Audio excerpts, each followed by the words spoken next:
Hello, science and religion. So, I'm going to talk today about how Europe became the scientific center for a while in the United States. How did that all happen? And it's an amazing story. And there's three events that happened within really a very short amount of time. Any one of these three would have been epically huge. And this happened, three events happened within a very short amount of time. So there's sort of a fourth event, but it's not as much as a discovery as it is an invention. And that was the printing press. It was invented in 1439. Gutenberg invented it. And it just made so that information could be spread much more easily than having to hand copy every single book, as you can imagine. So it's really like the early version of the internet. You're able to get this information out there. So the first big event was 1492.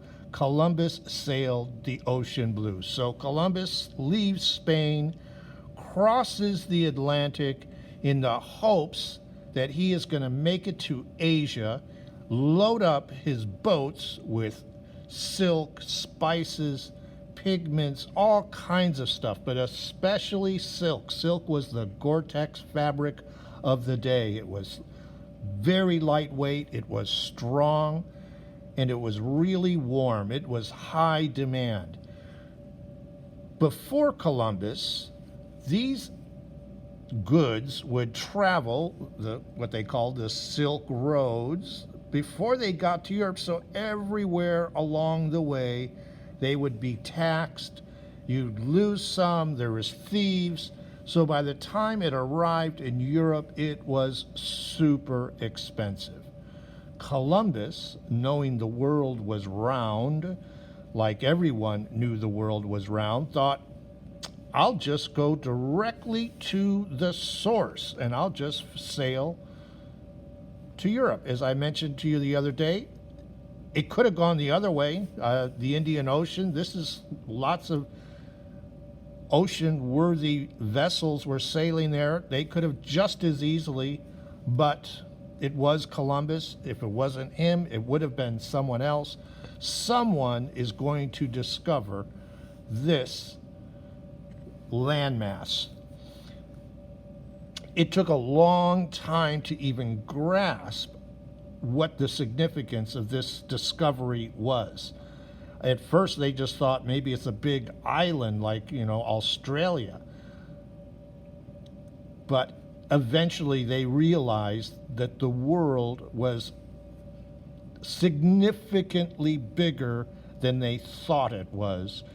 And we got into some of the Native Americans' tragedy, their story, and how inevitable it is, and how disease is what really wiped out most of the Indians. And it's a kind of a thought question. There is a certain sense of inevitability to this event in human history. What if somehow we were to discover another planet and there was life on that planet, but this planet was also rich in resources that would make life significantly better for humans living on Earth? But by making contact, we hurt the life form that was living on that planet. Would you say, well, we're going to leave these resources behind and we won't better our lives because we don't want to hurt them? Or do you go, well, we're more important? You can understand what a conundrum this really is. So Columbus, 1492, we know that. So the next is, and this happens in 1514. That's less than 25 years later. So Columbus, if that's not epic enough, along comes a guy named Copernicus, and in 1514, He, using math, discovers that instead of the Earth being the center of the universe, it was the sun was the center of our solar system, and we revolved around the sun. What's remarkable about this is that he did this through observation, math, and paper and pencil. What a stunning achievement to be able to figure this out. And it really starts a scientific revolution. Well, if we can figure that out with paper and pencil and observation and this mathematical formula, it really starts a scientific revolution. Let's look at other things we thought we knew.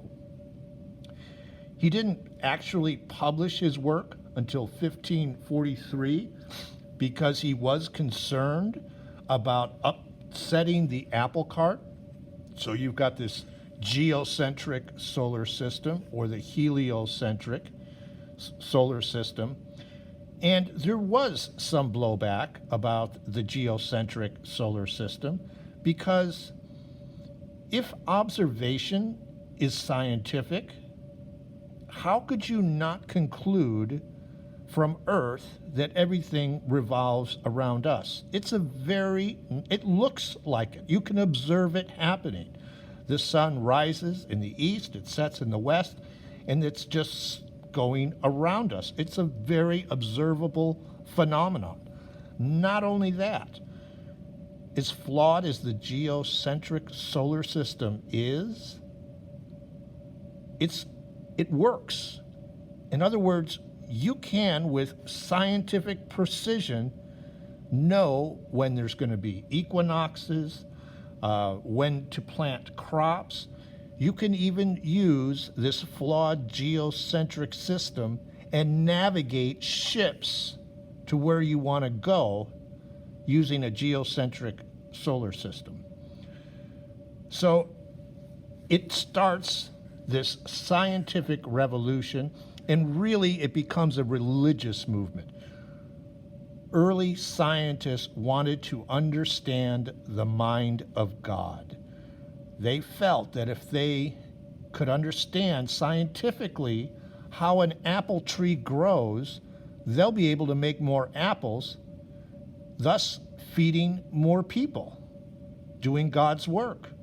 So they were really on a quest to get inside the mind of God and how God actually thinks. To understand his laws are to understand God. So it very much is a religious movement.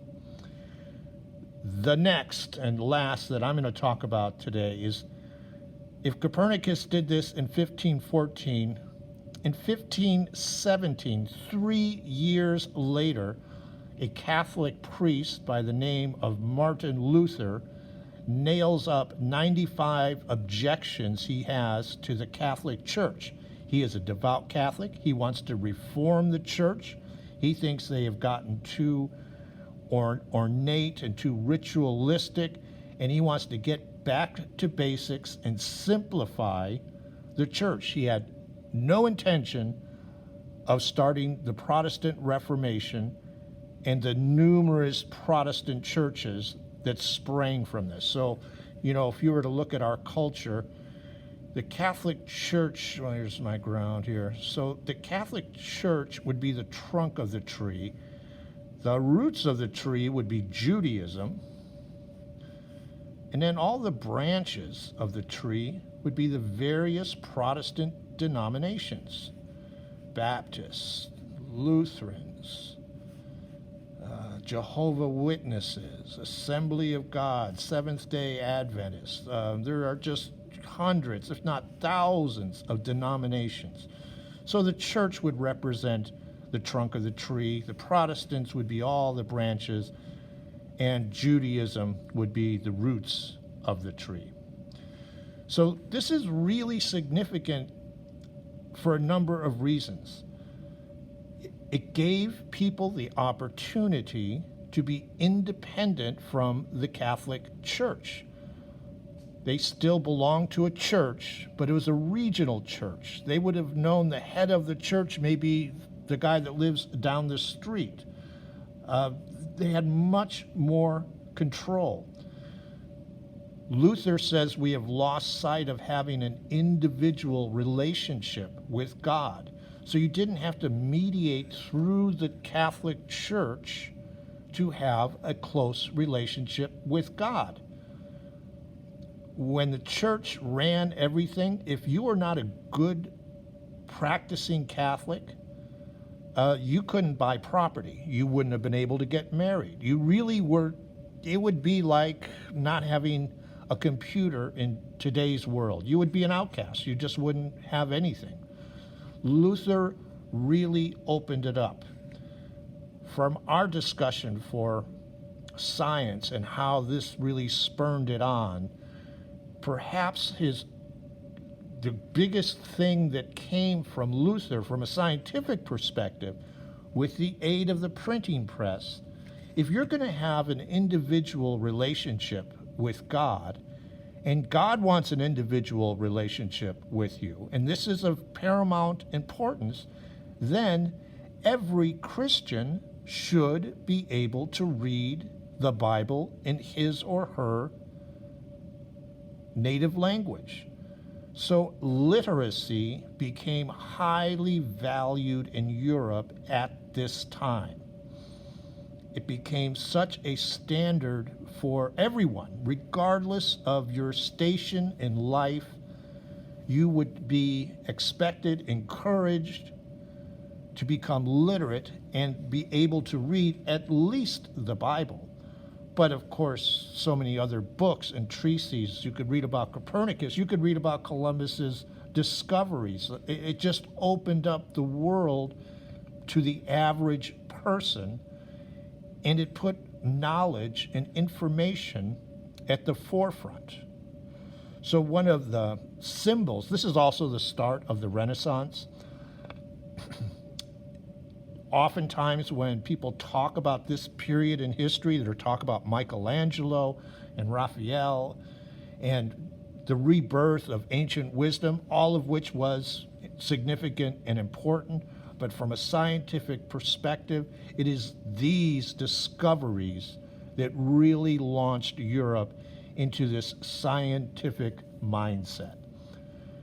One of the enduring symbols, artistic symbols from this time, is the statue of David. And Michelangelo Buonarroti, he was not the only one. Donatello did a David, a number of Davids. But David became the symbol for this period because David fought Goliath with his mind more than he did, well, he used a slingshot for sure, but they first offered David in the biblical story armor to fight Goliath. Well, David knew if he fought Goliath soldier to soldier, he didn't stand a chance.